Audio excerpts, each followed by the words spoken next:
yang tidak. Taruh.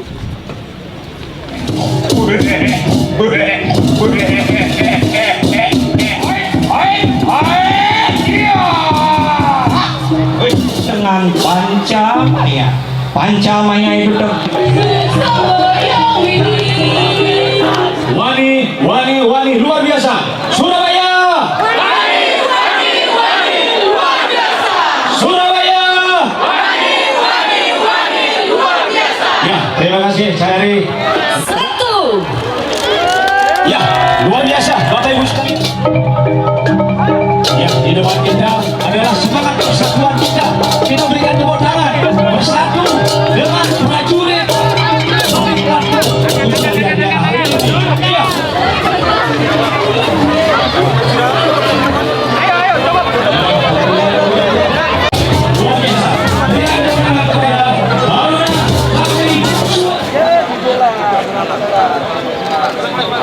Sedang ada pada puncaknya.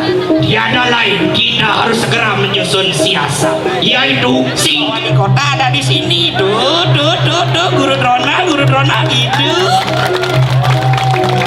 Yaris pamangkano siro sanggup. Ogo-ogo tadi Pak Ogo-ogo, maka kita bisa melihat yang hadir, yang melihat bukan hanya umat Hindu, tapi ada umat Muslim, ada umat Kristen, ada Katolik, ada Konghucu, ada Buddha. Sehingga apa? Kita semua akan melihat budaya yang ada di kota Surabaya. Yang selalu saya katakan bahwa di Surabaya ini adalah NKRI. Ideologi kita adalah ideologi Pancasila. Matur nuwun untuk seluruh umat yang ada di kota Surabaya yang selama ini telah menjaga kedamaian beragama, memberikan kesempatan yang besar kepada seluruh umat beragama untuk beribadah di kota Surabaya. Karena keyakinan kita adalah pilihan kita, tapi persaudaraan kita adalah tanggung jawab kita untuk menjaga NKRI. Ada rencana untuk event tahunan, Pak? Event tahunan ini jadikan Pawai Ogo-ogo ini sangat luar biasa. Sehingga tadi saya sampaikan, saya meminta izin kalau diperbolehkan dan apabila diperbolehkan, maka Pawai Ogo-ogo ini bisa menjadi agenda tahunan kota Surabaya. Jadi tidak seperti ini lagi, tapi kita akan masukkan ke agenda tahunan. Jadi wisatawan yang datang ke Surabaya akan tahu apa saja yang ada di kota Surabaya. Salah satunya adalah Pawai Ogo-ogo ini. Dan nanti tahun depan insya Allah akan jauh lebih besar daripada ini, sehingga semua warga akan bisa melihat, sehingga akan tahu bahwa ada kegiatan tahunan di kota Surabaya. Salah satunya adalah Pawai Ogo-ogo. Rutenya di tengah kota ya, Pak? Kenapa? Rutenya. Foto apa? Rutenya. Kota. Nanti kita akan diskusikan, kita akan bahaskan ini. Karena kalau ini sudah menjadi agenda tahunan kota Surabaya, menjadi wisata kota Surabaya, bisa dilakukan di sana juga. Sehingga apa? Sehingga kan kita akan tahu. Karena ini adalah salah satu wisata yang ada di kota Surabaya. Bahkan kita tadi lihat sebelum Pawai Ogo-ogo ada yang tadi yang disampaikan oleh adik-adik kita yang dari mahasiswa yang dari agama Hindu, luar biasa. Sehingga kita akan tahu bagaimana kebajikan itu harus tetap ditahan dalam hati kita. Bagaimana seorang murid harus patuh kepada gurunya. Ini sebenarnya pesan-pesannya banyak. Jangan hanya dilihat tarinya. Bayangkan kalau ini dijadikan agenda tahunan kota Surabaya, akan jadi luar biasa. Semua agama akan menampilkan yang menjadi ciri-cirinya, yang menjadi budayanya, sehingga semuanya akan tahu dari arti agamanya untuk selalu menjaga kebersamaan di kota Surabaya. Ya, matur nuwun ya.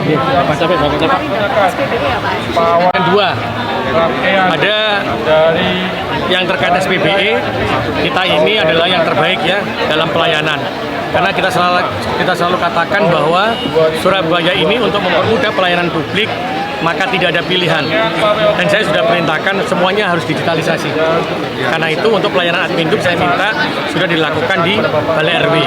Di Balai RW itu bukan untuk mengurus, tapi untuk mengatakan kalau ada warga yang kesulitan, karena prosesnya sudah melalui digital. Jadi semuanya dilakukan di sana. Dan inilah yang salah satunya komitmen pemerintah kota Surabaya untuk melakukan efisiensi, waktu, efektivitas, dan mengurangi pertemuan yang menghindarkan pungli, menghindarkan permintaan yang aneh-aneh. Maka digitalisasi ini diberikanlah penghargaan oleh Kemenpan.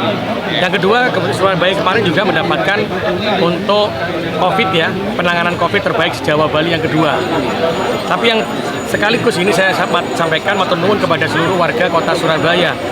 pada waktu kita menghadapi COVID, kita tidak ada perbedaan. Semua elemen menjadi satu. Yang mampu, yang tidak mampu, yang relawan, yang semua stakeholder saling bahu-membahu, saling membantu. Akhirnya COVID bisa terselesaikan di kota Surabaya. Kalau semangat ini, kebersamaan ini, kegotong royongan ini diterapkan dalam semua program pemerintah, maka pasti di Surabaya tidak ada lagi kemiskinan, tidak ada lagi pengangguran, tidak ada lagi stunting.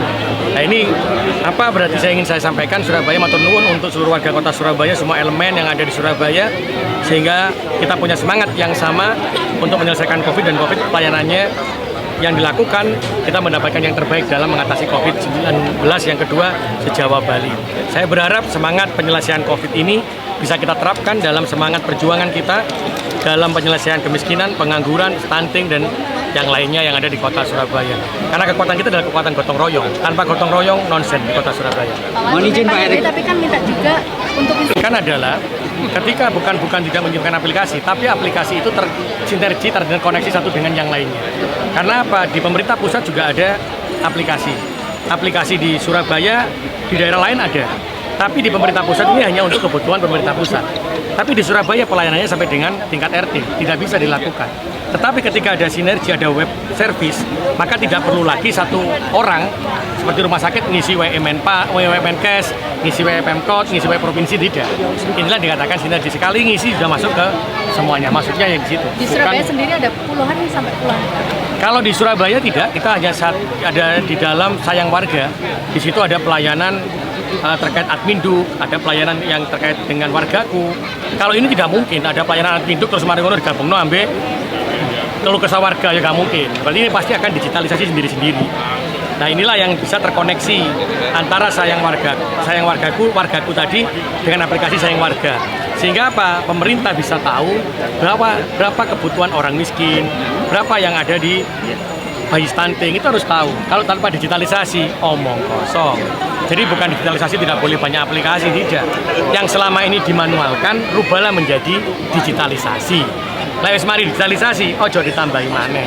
Itu intinya begitu. Mohon izin Pak Erik, terkait dengan Ada 14 ketentuan kriterianya, itu yang harus dimasukkan. Salah satu contoh yang paling mudah adalah tidak punya motor. Gampang. Nek duwe motor berarti tidak masuk gamis, tapi masuk ke pramiskin. Pramiskin tidak perlu mendapatkan PKH dan macam-macam, tapi diberikan pekerjaan sehingga pendapatannya naik. Makanya saya berharap di kota Surabaya jangan semuanya mengatakan saya orang miskin, karena derajat kita jauh lebih tinggi daripada kita meminta. Dan itulah kekuatan pemerintah, kekuatan semua elemen di kota Surabaya untuk menjadi satu kesatuan menyelesaikan permasalahan ini. Sebentar lagi Ramadan.